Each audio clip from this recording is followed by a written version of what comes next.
മഴ തുടങ്ങിയ പിന്നെ നല്ല തണുത്തൊരു കാലാവസ്ഥയാണ് കേട്ടോ ഇവിടെ. അപ്പോൾ രാവിലെ എണീക്കുമ്പോൾ തന്നെ ഈ മരത്തേലൊക്കെ ഇങ്ങനെ കിളികൾ വന്ന് ചിലയ്ക്കുന്നതൊക്കെ കാണാൻ വല്ലാത്തൊരു ഫീലാണ്.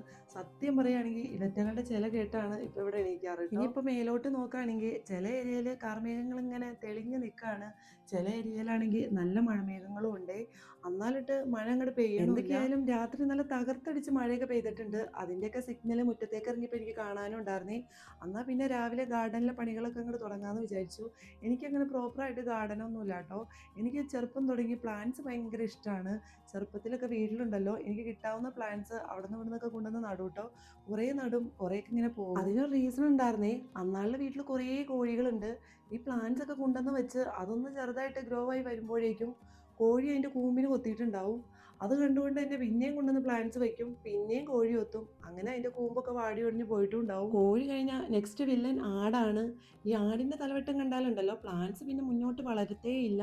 അതിൻ്റെ കുഞ്ഞുങ്ങളൊക്കെ ഈ പ്ലാന്റ്സിൻ്റെ ഉള്ളിലൂടെയൊക്കെ നടന്നുണ്ടല്ലോ ഓരോന്നൊക്കെ കടിച്ച് മുറിച്ചൊക്കെ തിന്ന് അത് മൊത്തത്തിൽ നശിപ്പിച്ചിട്ടുണ്ടാവും. കുഞ്ഞാന്നും പറഞ്ഞ് കെട്ടിയിടാനും പറ്റൂല, അവറ്റകളിങ്ങനെ അഴിച്ചുവിടുകയും ചെയ്യണം. പിന്നെ അതുമാത്രമല്ല, പറമ്പിലുള്ള ഒട്ടുമിക്ക സാധനങ്ങളും ഇതുപോലെ നശിപ്പിച്ചിട്ടും ഉണ്ടാവും കേട്ടോ.